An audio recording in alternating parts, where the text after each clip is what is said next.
Welcome to the Red Alert Podcast. I'm your host, Joe Chapin. I'm along with my co-host, Cindy Berry. Now, Cindy Berry.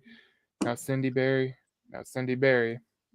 We have a game. We have a game tonight. Usually we don't do these podcasts on a game night, Right. especially this close to game time. But we did the little mini podcast with the Patrick Kane becoming a Detroit Red Wing, and now we're doing it again. Obviously, with this is our regular podcast. We scheduled it back a little bit, but Yep. since we've been gone, I'm glad we postponed it for a little bit because if we would have done it back when we were supposed to do it after the Sweden trip, well, they lost two straight, and now they've Right. won three straight. So it's been very, very fun to watch the Red Wings. Obviously, beating the Devils 4-0, beating the Bruins 5-2, and beating the Wild 4-1 is impressive enough. Now, I think the Devils game was the big one that I liked the most because it's the Devils. I think they're a good team. I know the Bruins are, but we beat the Bruins before. But I thought the Devils one where they just shut them out and they really held them under check the whole game. I thought that was impressive. Yeah, and they tend to do that too when they're up against it, right? When they know people are watching, when they're looking forward to those games like the Devils or the Bruins where it's really going to test them. And they seem to rise to the occasion. I was actually pleased that they also showed well against the Minnesota Wild, who we can all argue is, not that caliber team. They did well equally against both. So I was glad to see maybe we've got a little bit of consistency coming here, Joe, which is something that we have both commented on has been missing. So what I liked is the fact that they were put under different conditions. They were away, they were at home, they were against really good teams, they were against a team that is not so good, yet they were victorious in all three of those instances. So I'm hoping we're looking for some consistency. I think we might be getting it. Yeah, I thought it was just look when I thought about it, I was like, okay, this Red Wings team. I was really concerned about them after the Sweden trip. I thought it was going to be like, oh, here we go again. Like they're going to go into that November and December blues, blue Christmas. And then this recently they've been just coming along, and I looked at the stats, and these stats are pretty incredible if you think about it. But they are shots against per game. They're 13th in the league. I thought they'd be a little bit higher. Shots per game, which shots for per game, which is their shots per game, is 15th in the NHL. Their goals per game is top 10. Their goals against is needs some work. We obviously know that. And their shooting percentage is top 5 in the NFL. I mean NHL right now. So when we look at the Red Wings, they are actually performing at a better pace than we thought that they would perform. Because when I looked at the stats, the one thing I took into equation was their shooting percentage is really, really good for a team that, we kind of think is like there's still some room to grow there. Obviously, the goals against you want that to improve, and I think that Alex Lyon playing the way he's been playing, I think that will improve for sure. Absolutely. Now it's interesting to me, even though I must take yet another victory lap because someone predicted Patrick Kane coming to the Detroit Red Wings. Talked about it a year ago, told you to look out for it. 6 months ago, I told you to look out for it. And even as late as 3 weeks ago, when all the chatter was going on and he was going here, there, and everywhere, I said, don't be surprised if you see Patrick Kane. Steve is waiting. There's something he wants to see first, whether he's going to pull that trigger. But what's interesting is, I'm wondering why they felt they needed more offensive firepower. I thought we were doing pretty well. We were putting points on the board. I think we talked last, show about the fact that where the Red Wings are really struggling is they're struggling between the pipes, right? They just don't have a reliable goaltender. And they're also having some real holes on defense. There was issues about talking about Petrie and whether or not he's contributing sufficiently and all this other kind of thing. So I'm wondering why the motivation now to go for more offensive firepower. Why bring in another winger? I'm kind of curious as to what your thoughts are, Joe. I have my thoughts, but what are your thoughts about why Steve chose to do that? Well, I thought the cat. I Oh, thought that the reason yeah. I thought the reason that they brought in I thought the reason that they brought in Patrick Kane was just simply for more scoring because I don't think you can have enough scoring because we've talked about it before. Last year what your issue was when Raymond didn't score, when Larkin didn't score, you kind of went into a tailspin. Now this year you got a little bit more scoring. You're a little bit better of a team, but there's always an ability to add, especially when you think about the playoffs. And I love what Steve Eiserman said today. I was actually going to get one of the sound clips, but I couldn't because I ran out of time. But the sound clip of Stevie Y saying he doesn't do anything for ticket sales or anything. He says that's the way to get me fired. He said he does it for on ice production. And then if you listen to Patrick Kane talk, because he talked just after Stevie Y talked, he said the reason he came here is because they're building something special. He's always wanted to wear the wing wheel, and that he thinks that they can go to the playoffs this year. And if you think you're going to go to the playoffs this year, which they potentially could because they're playing a really good brand of hockey right now, you go add as much as you can add. And this deal that they added with Patrick Kane, it's not going to prohibit them from going out in the trade deadline and getting a defenseman or getting a goalie or doing anything like that because they're paying him $2.75 million. I'm pretty sure there's some spud on another team that's making like $3 million that will not give the amounts of ability that Patrick Kane has. Well, and I'm glad that Steve said that too, because I'll tell you, that's the very first thing that people were saying to me. You know, my phone starts blowing up yesterday. I have a former coach and a former player for the Boston Bruins. You know, their position was Steve is doing this for PR. This is a PR move, or this is kind of a balls out move, you know, to show that he's got him and that he can get a guy like Patrick Kane, so to speak. You know, they thought it was more of an ego driven sort of a thing. I never thought that. And maybe just because I'm not in that circle, I'm not a hockey player, clearly. So I didn't see that, but I didn't see that. What I saw Steve adding is, I saw that he saw the way this team was going. He knows they have a legitimate shot at the playoffs. They've made themselves contenders. And I think that he wants to give them the very best chance to go deep into the playoffs. Because the other thing, when we talk about the playoffs, a lot of people are talking about they're going to squeak in. They're going to get knocked out in the first round. That's the other thing I'm hearing. I'll tell you my bold prediction that I said I was going to reveal on the show that I'm going to reveal here. My bold prediction is that they go to the conference finals. Wow. Isn't that a bold prediction? That's Not a bold only prediction. I don't think I think they're going to make the playoffs. I think they're going to go to the conference finals. Now, will they make it to the Stanley Cup finals? I can't say that. I think the conference finals is going to be a huge challenge for them, but I do think they'll go to the conference finals. Now, the good news is if they happen to meet the Boston Bruins in the conference finals, they have done very well against Boston, and they, again, tend to rise to the occasion when challenged. So I think that Patrick Kane is the kind of guy that they're looking for, a caliber player like Patrick Kane to do exactly that. I think they're looking to the conference finals.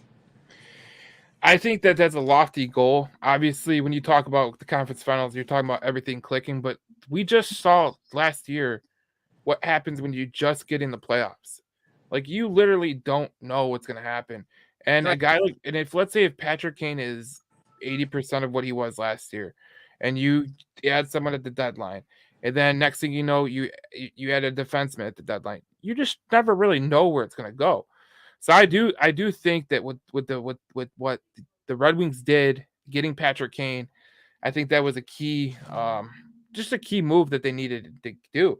I mean, you look at his stats from last year: 73 games, 21 goals, 36 assists, 57 points. He doesn't have to be someone that's like he doesn't have to be vintage Patrick Kane. But what Patrick Kane does excel at is he does excel at assists, and he does excel at shooting the puck. So if you wanted to add a little bit of offense, here you go. I mean, there's guys all around all around the team that are adding offense. One of the guys that I really want to profile right now, I'm going to profile him right now, is Joe Veleno. I mean, his shot percentage is 26.7. He's playing on the top line right now. 5 goals, 2 assists, 7 points. I think that was before the Boston game, but that's Joe Veleno has been playing out of his mind lately. And if you can add a guy like Patrick Kane, I'm all for it. And for people to say it's about selling tickets, I mean, that's just the stupidest thing I've ever heard.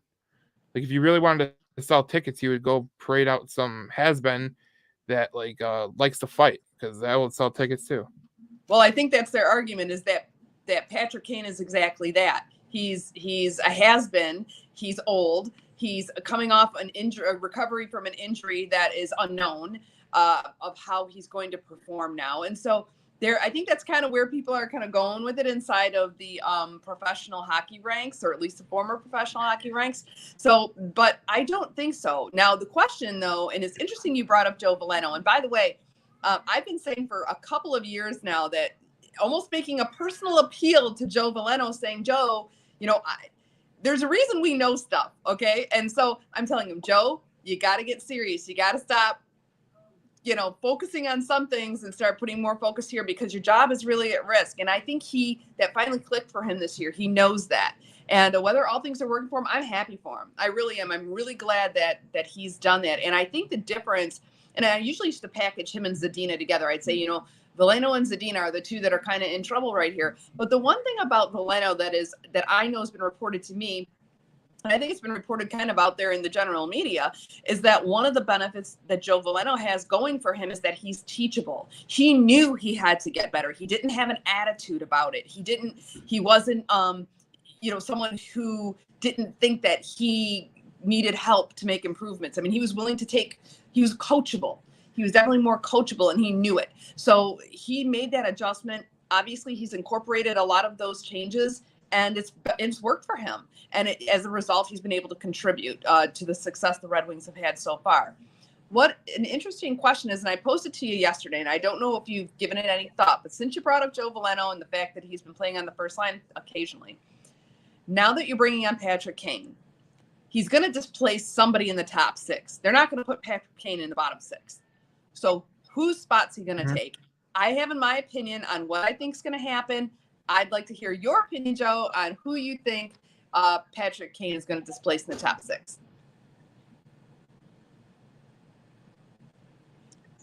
Potentially Perron. I would think that would be someone that you'd probably, because if you keep the way it is, DeBrincat, you're probably going to play Patrick Kane, DeBrincat together. That's my feeling. I think so too. Would you think you'd have to? So, there's a couple lines that you can put, but I think the perfect person to pair him with in the center portion is a guy like JT Compher or Andrew Kopp. JT Compher played with Mikko Rantanen last year, so he knows how to get players the puck. That's just the way it goes. Like, he knows his role, and his role is not to be the offensive juggernaut. He can be an offensive player, but he does have a good sense of when to pass, where to pass to. And with guys like Patrick Kane and Alex DeBrincat, like, if you just get him a good center, you could even put them with Larkin, but I think that'd be kind of overdoing the first line. You want to spread it out a little bit. Just want to give him a little bit of spread out. But I just think that I think Veleno playing with Larkin has been it's worked really, really well. And I think that you're going to have to pair DeBrincat and Kane together. So who would you put at the center position? That's the main point.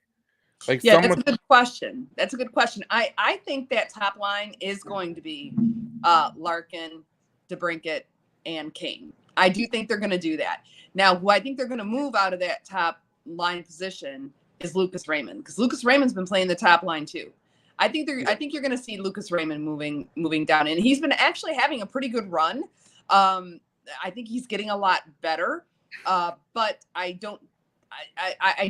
think if they got to move somebody, they're going to move Raymond down to probably, second line. They might move Perron to the third line. But then they got that fourth line that's working really well for them. I don't know if they're going to make any changes though, because if it all bumps down, I just don't think they want to make changes to that fourth line when it's working so well so far. So that's the Sprong line, So I don't think they're going to do that, but I do think he'll displace Lucas Raymond.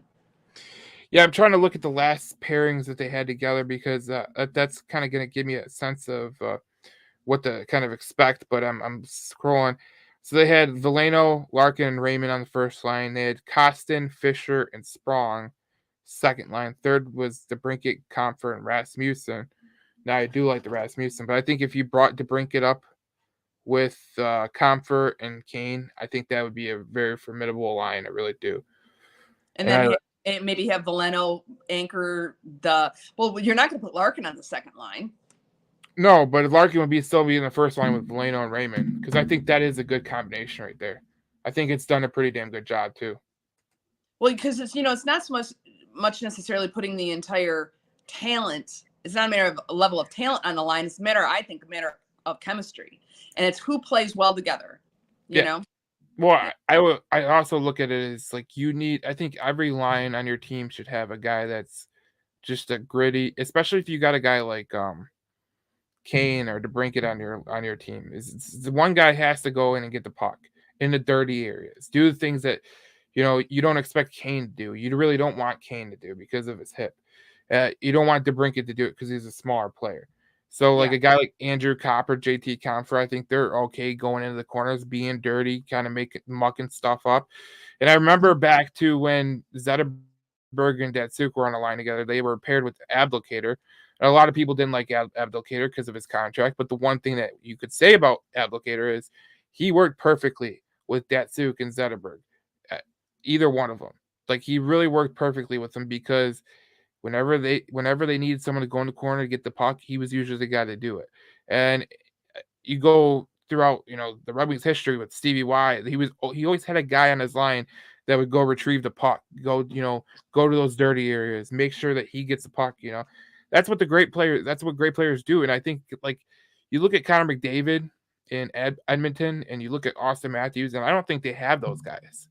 Like I think there's too much emphasis put on their star potential of, it's the star of Austin Matthews being a star, Connor McDavid. I mean, they need guys that are gritty. They need guys that are willing to go in the corners, play dirty, kind of buck it up, and get them the puck. And I don't think I think that's one of the main reasons why those two teams have not, excelled in the playoffs. Because when you get to the playoffs, you need to have guys like that. You just do. Like Well, you look at that's it.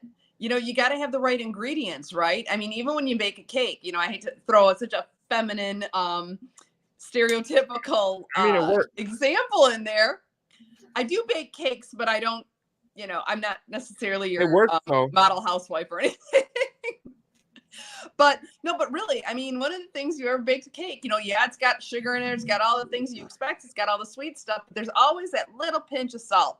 And that will make all the difference sometimes. If you leave it out, there's something missing. It doesn't work optimally. It's not as good as it could be. And it's like the same thing. You need some of these guys that will go in there and do the things that the sugar can't do. You can have all the fancy, stick handling you want, all the guys who are going to be hanging out in front of, all the guys who are going to make those fancy passes and all that stuff, and got speed and agility and skill and all that. But you need those guys who are willing to go where those guys won't. And like you said, get roughed up a little bit. And some guys you just can't afford to get roughed up. You don't want them getting roughed up, but you've got some other guys that will fill that role. So I can see where you're going with that. Yeah.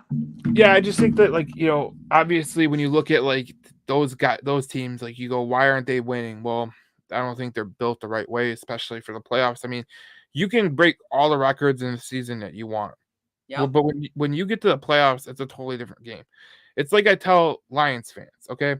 Like you could sit here all day long and talk about how you want a quarterback like Patrick Mahomes, or you want a guy like Jalen Hurts, or you want a guy like Josh Allen.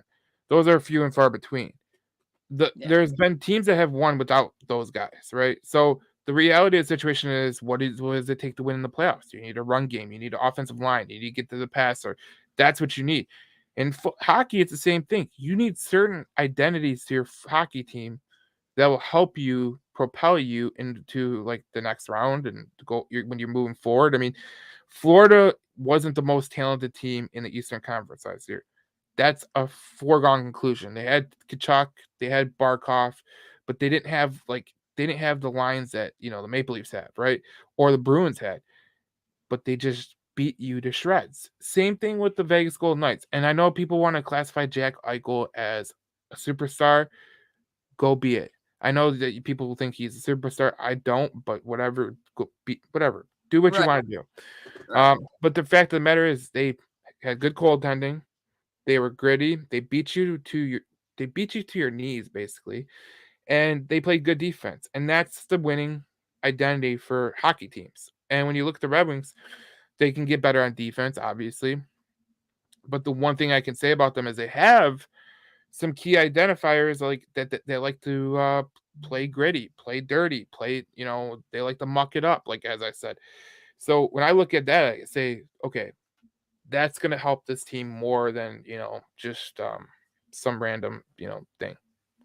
Well, and I think that, they've got to take care of this goaltending problem. Now, the good news is, so a couple things. So I'm like, one of the other things I alluded to this yesterday that Patrick Kane might bring to the table is when you've got guys like DeBrincat and Kane, and once you see them start to really make progress, like you've seen the Lions. Now everybody wants to play for the Lions, right? Nobody wanted to come to Detroit. Now everybody wants to come to Detroit because primarily I think of Dan Campbell, to be honest with you. They want to play for that guy, but they love the results that he's getting. Once the Detroit Red Wings get that kind of identity where people want to play there, they want to come here for whatever reason. It's the combination of people they're with. And you'll see later in your career in anything. And I think that if Patrick Kane were with us today, he would probably agree with this, is that, he's at a point in his career where he can choose where he wants to go and who he wants to play with. It's not so much about the money anymore. I can tell you this, I'm at kind of at the, I don't want to say the twilight of my career too, but you look for more than just financial opportunity. You're looking for, where am I going to be fulfilled? Where's there going to be some fulfillment me playing here? That's when he alludes to, or he says, they're creating something special. I think that's exactly what he means. Plus, he gets to play with guys that he's actually going to enjoy coming to work with and playing. You know what I mean? So he has that luxury to make that choice. And I think that's one of the reasons he chose Detroit. So maybe one of the reasons Detroit also chose him, not only because what he can produce, but also if they're going out into the market to look for a goaltender or look for anything else that they need to pick up late season, they're going to see, oh, well, I get to play with Patrick Kane. I get to play with Alex DeBrincat. I get to play with all of these guys who are, people that I want to play with.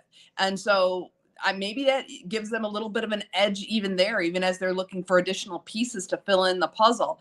But when we're talking about netminders, I say the one good thing is that, and you called this, Joe, I'll give you this victory lap because you said it very, very early on, I think preseason, even over the summertime, you said, look for Alex Lyon. I think Alex Lyon can be, there it is, the most surprising player.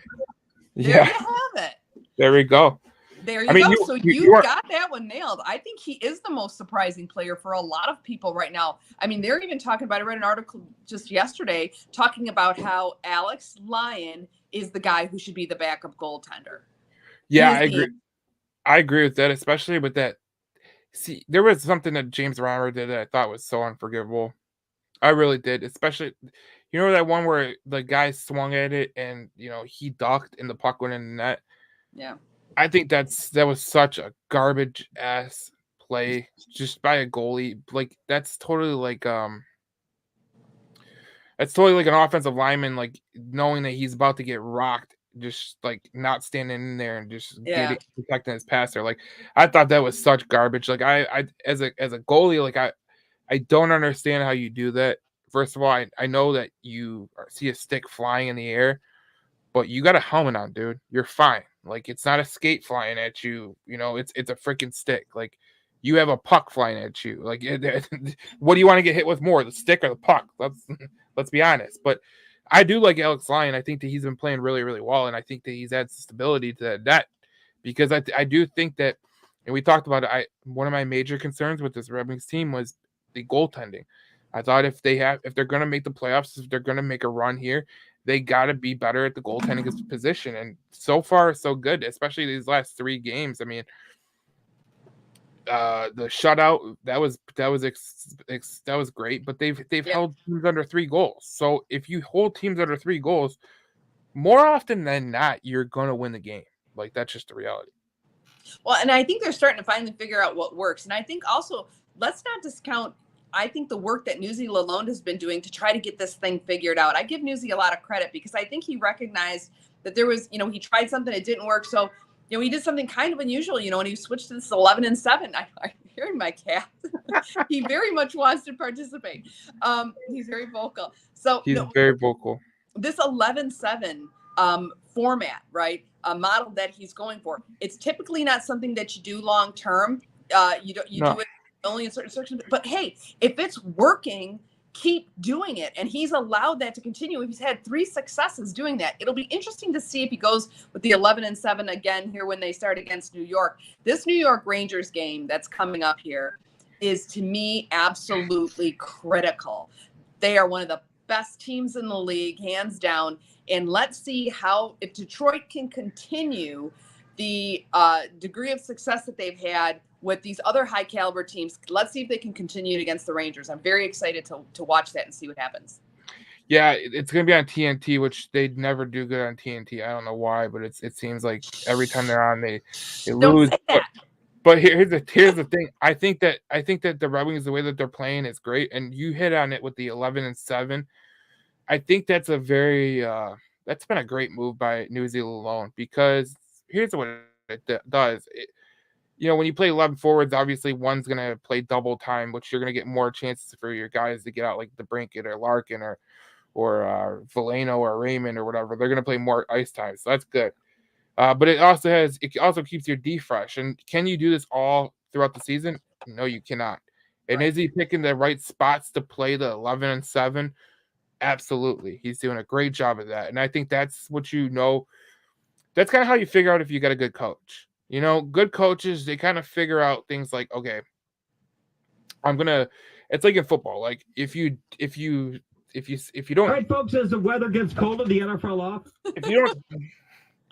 If you don't dress a player, like you leave them on the other part of the roster or whatever, right? Yeah.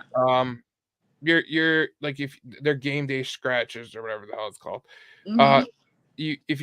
If they're not, you pick your poison. Like there's games where like there's one player that you didn't expect to not be, you didn't expect him to be like non-active, and that's when a coach kind of puts it all together and says, I don't think he's the right fit for this game. And that's okay, because that tells you that your coach has a great read on the players that he has, also the room he has, also the strategy he has.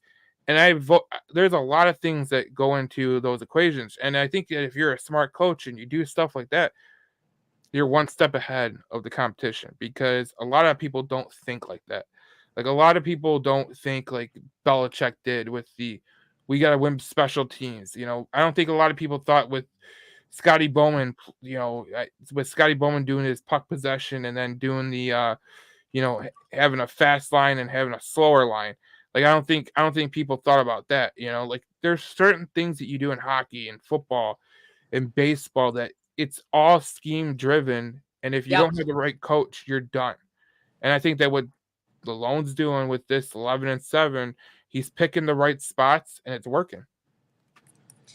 Absolutely. And credit to him, because there are so many moving parts that go into those decisions.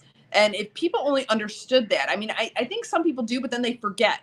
He's got to look long term. He's got to look at not only who's he going to play today, who's he going to play tomorrow, the next week, whatever. Who does he have coming in? Who does he have going out? Who's he got on IR? Who does he, what are his options? And so on and so forth. So sometimes he's having to ice a team that maybe not be his first choice, but it's the best choice given his circumstances at the time.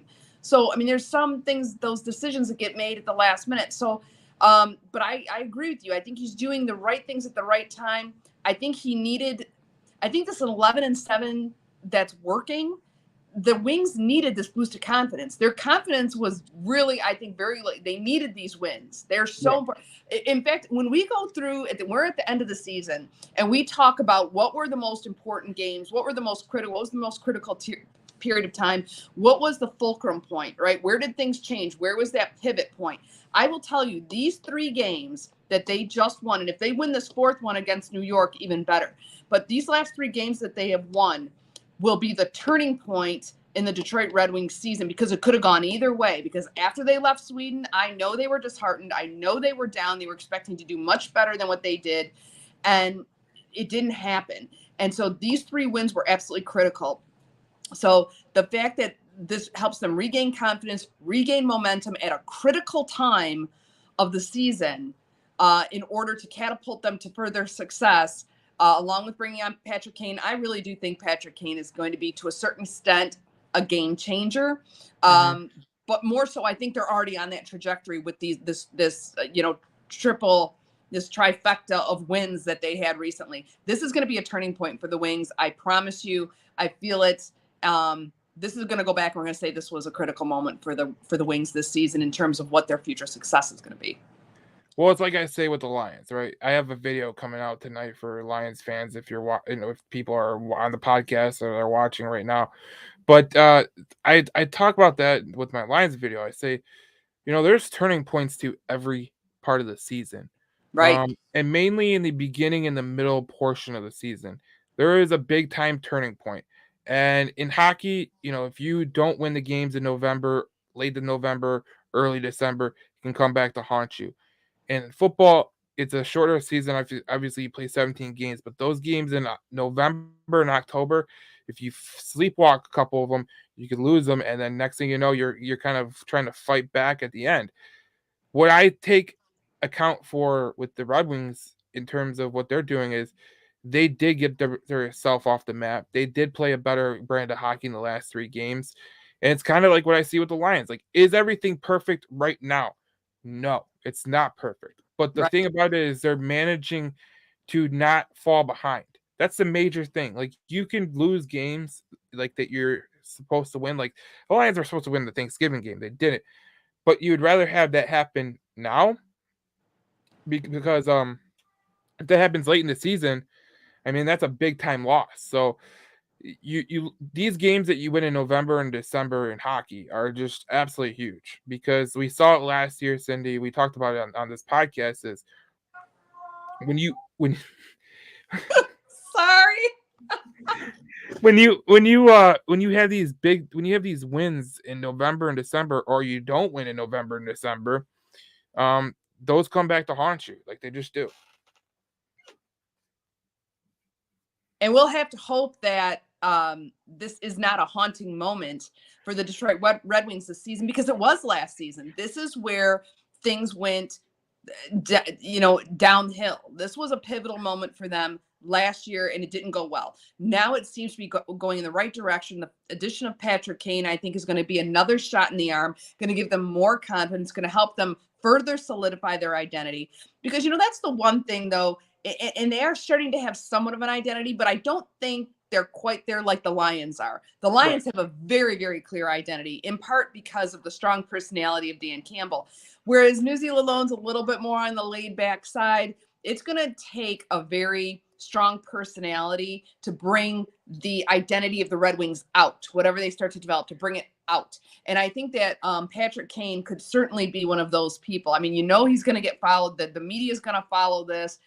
Everybody's going to be looking to the Detroit Red Wings now, like they started looking to the Lions. And it'll be interesting to see how the Red Wings handle that additional scrutiny and pressure, because there's definitely going to be that too. So that's I think a factor that they maybe did not have before that might be different. And let's see how they react to that. Hopefully they'll react favorably. It does seem that way to me. And that's one of the silver linings, is that, again, when the Red Wings get challenged, when they need to prove who they are, they tend to do that. So perhaps this additional scrutiny, pressure, attention that they're going to be getting by having DeBrincat and Kane and all of these, solid guys that have that are just basically newsworthy. It's kind of like bringing on Connor McDavid, or you bring on Bedard or somebody else that they've been talking about as they're already talking about Patrick Kane. So the fact that he's coming here, there's going to, how many people are going to be watching the first game that Kane plays in?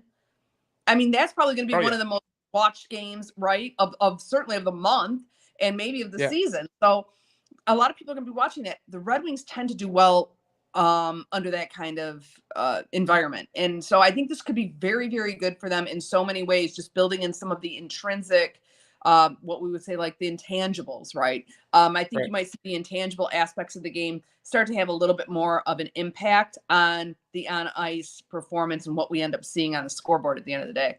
I forget who it was on the NHL Network radio. I have for some reason, SiriusXM showed up on my car because you know how they do that stupid trial thing where they go on and off. But I forget who it was, but it was a former player, and he said that sometimes your general manager brings in a heavy personality that the league knows who he is. He's a Hall of Fame player. You know, he was saying, I think he was I think it was the Penguins that he was on. Forget who it was, but he was on the I think he was on the Penguins. But they brought in a veteran personality to the team. No, it was the Kings. My bad. It was Jeff Carter. They were talking about Jeff Carter, bringing Jeff Carter to the Kings. Okay. And they're a young team. They're still trying to figure out their identity, what they're doing, how do they play the right way? How do they, win these games in March and April and go into the playoffs, and how they do this? Well, bringing in Jeff Carter, the outside media started to take notice of the LA Kings. Yep. And then when things didn't go well, Jeff Carter would answer the bell because he would teach the young kids, and mainly Anze Kopitar, who became a really good player. But he said that, like, sometimes your general manager brings in a heavy personality just to help the room realize that, like, the moment is a big, but you don't have to think about it all the time. Because he says with some teams, you see them and you go, okay, they got issues. Like, they got issues. They're when the moment gets too big, they become, they collapse.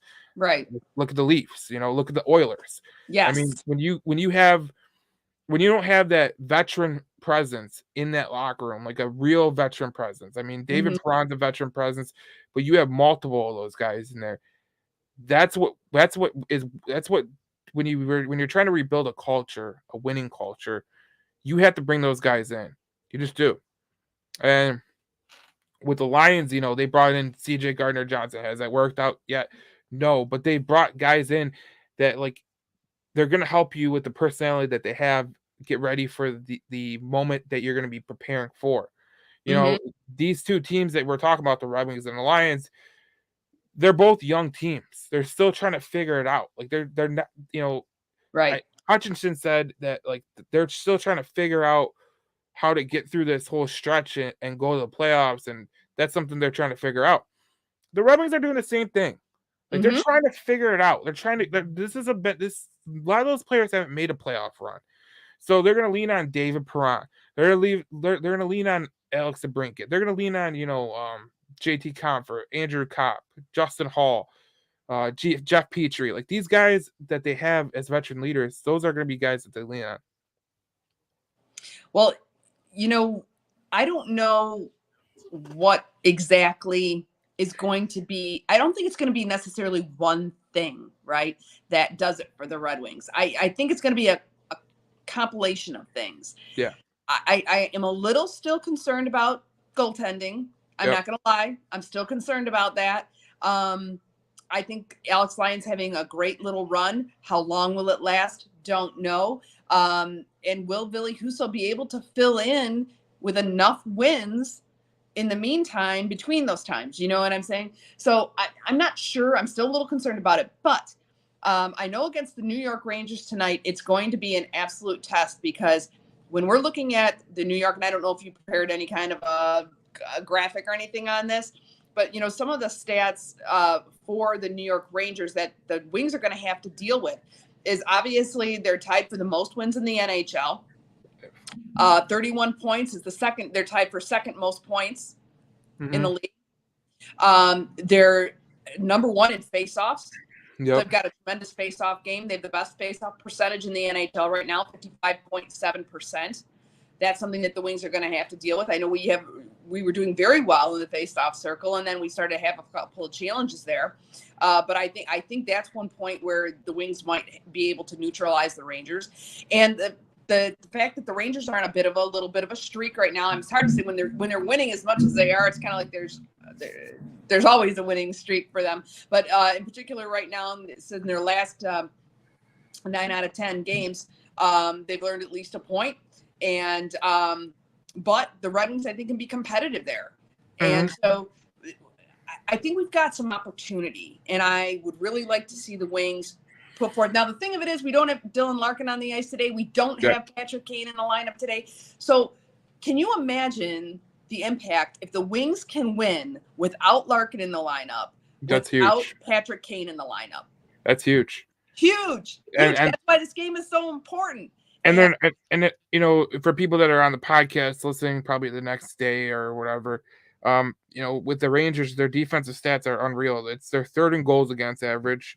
They're 11th in shots on goals allowed. They're 7th in penalty kills. They don't shoot the puck as much. They're 25th in shots on goal. Their shooting percentage is 7th. Detroit's 5th. And their faceoff percentage, like you said, is 1st in the NHL. So this is a game where if, Compher or Kopp is getting a major boost because obviously no Larkin, that's a huge loss, but you kind of have to fill the void. And if you can win this game, the amount of confidence that you're going to get winning this game is unparalleled. You're gonna have a ton of confidence because not only did you make it without your captain, you made it without your new shiny toy, and Right. that'll give them the confidence. Like, oh, when these guys get back, like when these guys get in the lineup, we are actually gonna hit the ground running, and they will, because I look at the Red Wings schedule and I say they played a hard schedule the past couple games with the Senators, the Maple Leafs, the Bruins, the Devils. But I look at the next couple games, and there's a winnable games here. There's the Blackhawks, well, that's a winnable game. There's the Canadiens. I know the Canadiens are playing good, but that's a winnable game. Sabres without no Tage Thompson, that's a winnable game. The Sharks, winnable game. You have to win that game. The Senators, the Stars, the Blues, those are the Stars and Blues are in the road, but you before Christmas, you got the Flyers, you got the Jets, you got the Flyers again, and the Devils. Like, so this schedule is set up to where if you can just win 7, 8 of these games, you put yourself in a great position after January 1st to hit the ground running and kind of make a run, And I think that if you could stay in this top 3 of the Atlantic Division, you're going to be all set. Well, and the thing is that we have to be a little bit wary of, and I think that they are. I don't think they're ignoring it. But right now they're third. They're at third position in the standings right now, but they have Toronto and Tampa Bay that are right on their heels. They're tied. I think they're tied for points. So, and Tampa Bay, I think, is up playing. I think Tampa Bay is coming up against Pittsburgh.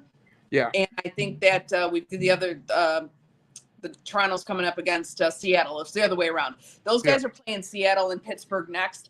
And so I don't know how those matchups stack up, but I think those are winnable games for both of them. I mean, I'm not saying that Pittsburgh and Seattle are throwaway teams by any means, but I think that the Leafs and the Bolts will have an honest shot to beat those teams. And if that's the case, really, that makes this game tonight all the more critical. And if they lose against the Rangers tonight, they might be able to make up some ground, as you pointed out, coming up here. But what we're going to find is that now they're not in that third position. Now all of a sudden they're fifth position, sixth position, and now people are talking about them being back in the wild card race. And that could be really, that'll be another hurdle that they're going to have to get over psychologically to get themselves back up there into contention for a playoff spot.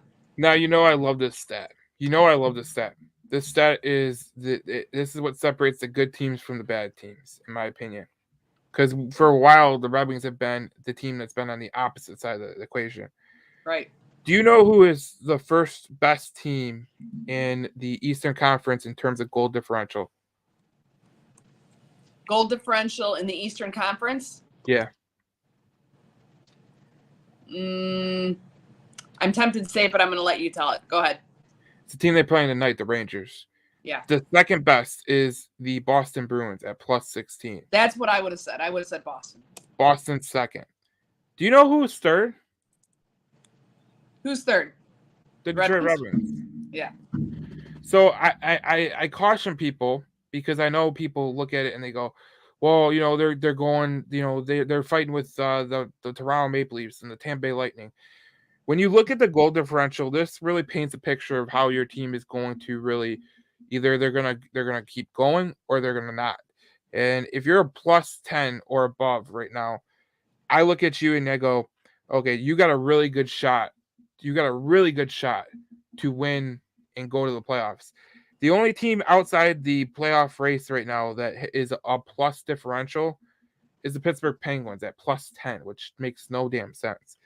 But that goes to show you that, like, okay, look, it's a give or take kind of situation. When you score more goals, obviously the goal differential is going to go up. But if you're not giving up those goals, the goal differential, is staying the same. But where they're at in goal differential, I think that's huge for this team. I think that, like, when you look at third in the Eastern Conference, that's pretty huge. I mean, you're ahead of other teams, and that tells you that, like, as good as everyone is behind you, like the Toronto Maple Leafs and the Tampa Bay Lightning and all those teams, they're not keeping the puck out of their net, or they're not scoring enough, and that's how it goes sometimes. And when I look at Toronto, I go, well, who's their goalie? That's a Stanley Cup kind of contender, and we don't know who their goalie is. We don't know who their defensemen are, and it's shown in the stats. Obviously we know Tampa Bay is going to get better when they get Vasilevsky back, but at the same time, this is kind of the portion of the schedule where you can either make or break your playoff hopes, and we've talked about that before. Yes, and the thing with the Detroit Red Wings in terms of their problem has been consistency. I hope we don't have to keep talking about it but it's a challenge for them. I think they got to lay down that identity. You got to get that situated. You got the goaltending situated. You got to get some consistency going on. And you have to. The other thing we haven't talked about that I think it's going to take for them to lock in a playoff spot is they have to control not taking bad penalties. They're taking too many bad penalties. They're spending too much time in the box. You got too many valuable assets that are spending time in the box when they need to be on the ice. That's costing them. So they need to do that. So they need to get a little bit better control over whatever is causing these penalties. And if they're going to have guys out there taking penalties, have them be guys that are marginal. You know what I'm saying? You don't want to take penalties in any shape or form, but right. Sometimes you go through a kind of a stretch where you're taking penalties and you're hurting your team. I mean, I can tell you, like, personally, like, when you take penalties, you hurt your team. And it's not just because you're out of the game or whatever the case may be. It's because they're going to be a man down. And these teams in the NHL, they prioritize being good on the power play, being good on the penalty kill. And the fact of the matter is, there's a lot of talent in this NHL. So you go on the power play, you go on the penalty kill against a team like Edmonton or Toronto, and then bringing out all their big bosses, like even Detroit. Like, if a team goes on the penalty killer against Detroit, like, more often than not, they're not really going to stop you. Like, that's just the way it is, and that's why penalties are like the great equalizer in hockey. Like, if you take too many penalties, you're probably going to lose that game. I mean, the stats bear it out, especially in the playoffs. Like, when the game gets tight. And that's what happens. And with these good teams, you can't take penalties. Like, I remember last year, there was portions of last year where the Red Wings would be the better team. They would be the better team. And they just killed themselves because they were taking penalty after penalty after penalty. And when you give a team 7 times on the power play, I mean, they're going to score on one of them. Yeah, they're going to score on one of them. They're going to score on 2 of them. And then then you're talking about, okay, we are screwed right now, and that's the way it goes. Like, that is the great equalizer in the hockey. So you can't take penalties. That's a great point. Yeah, that's one of the last things, because I know that we're kind of getting close up here. I'm coming on game time. We're coming up on an hour on the podcast, so I knew we were kind of wrapping up. So I want to make sure to make that point, because if they don't resolve that issue, then really the other things won't matter, because they're going to be fighting uphill all the time. And the thing of it is, they're creating obstacles for themselves by always having themselves shorthanded, or having themselves shorthanded more often than they can be. They're 21st in penalty minutes, so that's not great. Their penalty kill is 17th, which is not great either.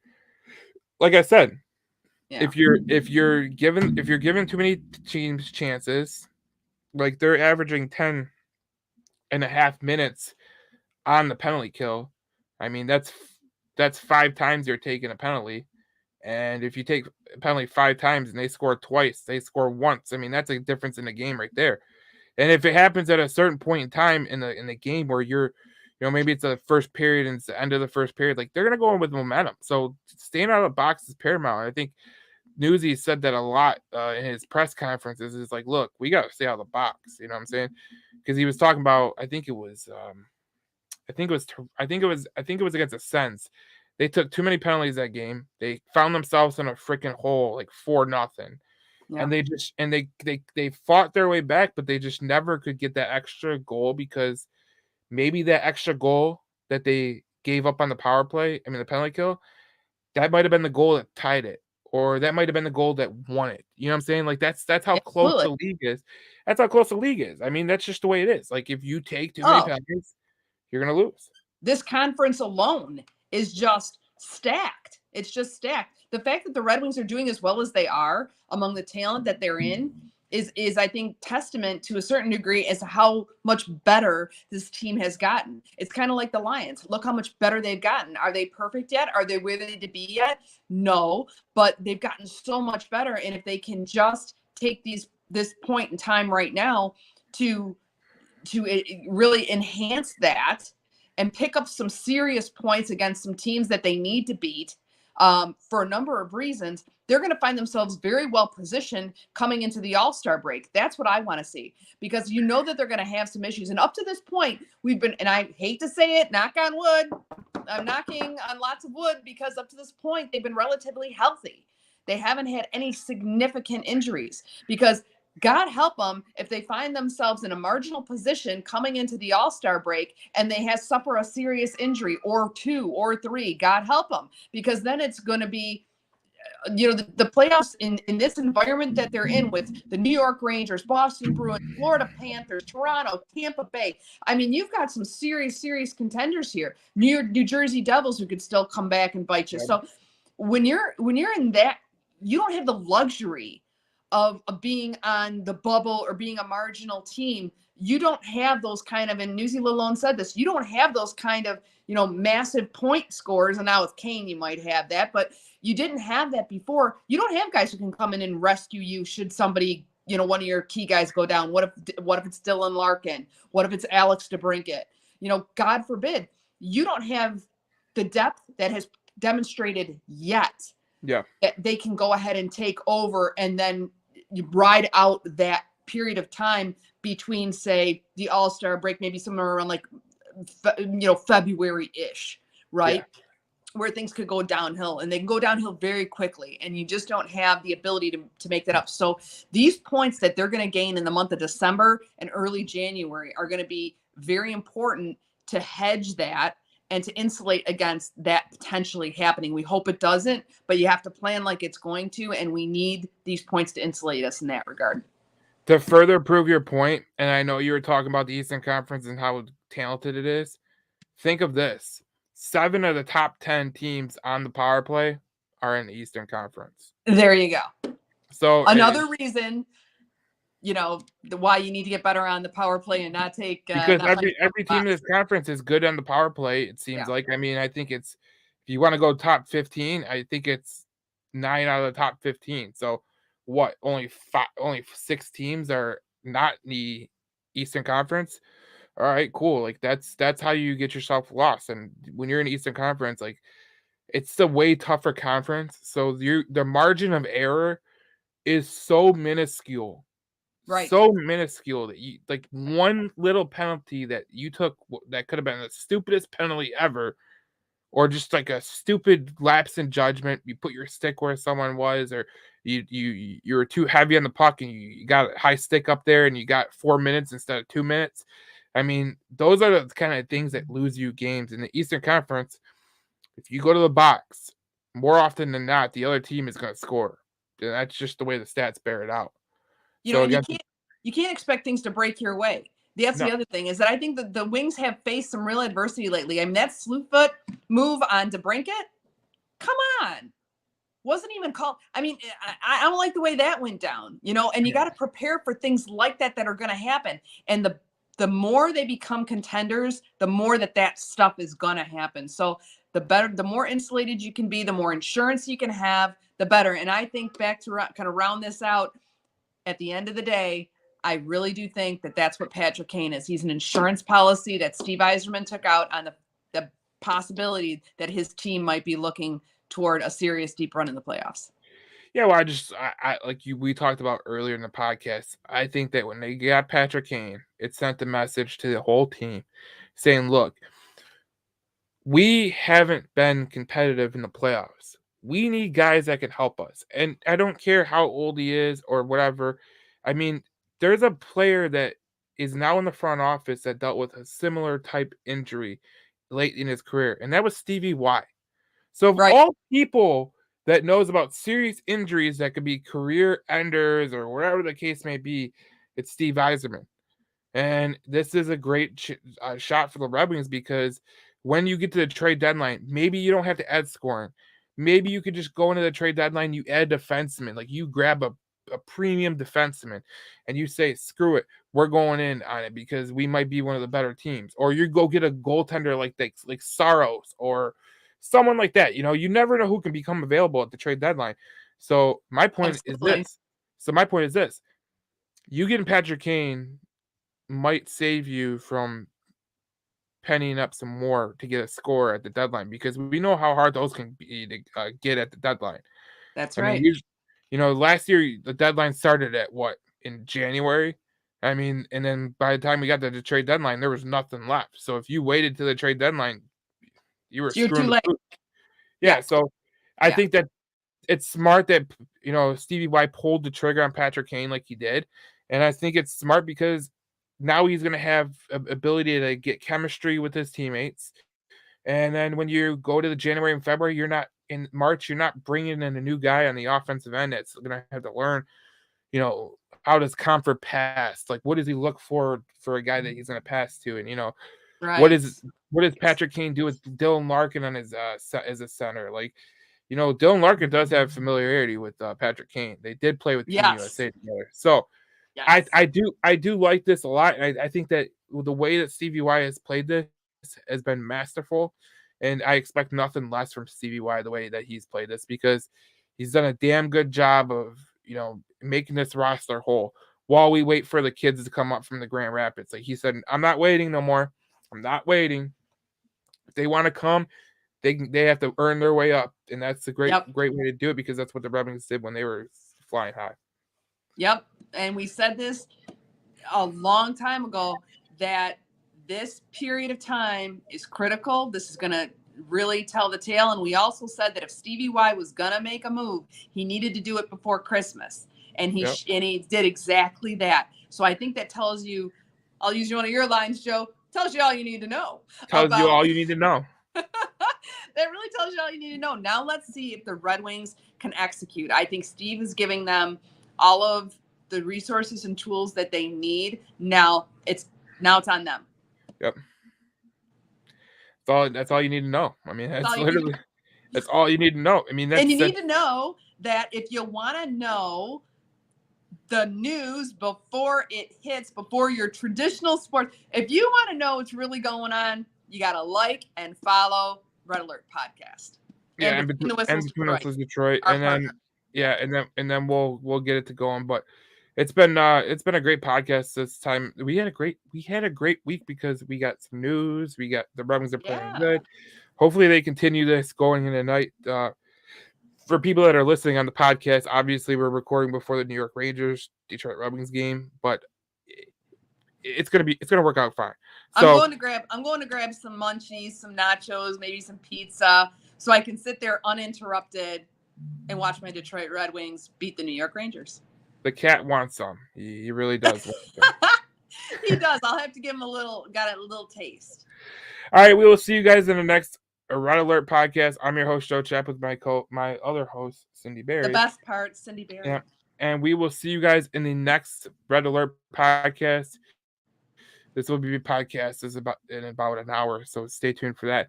And we'll see you guys in the next episode of the Red Alert podcast.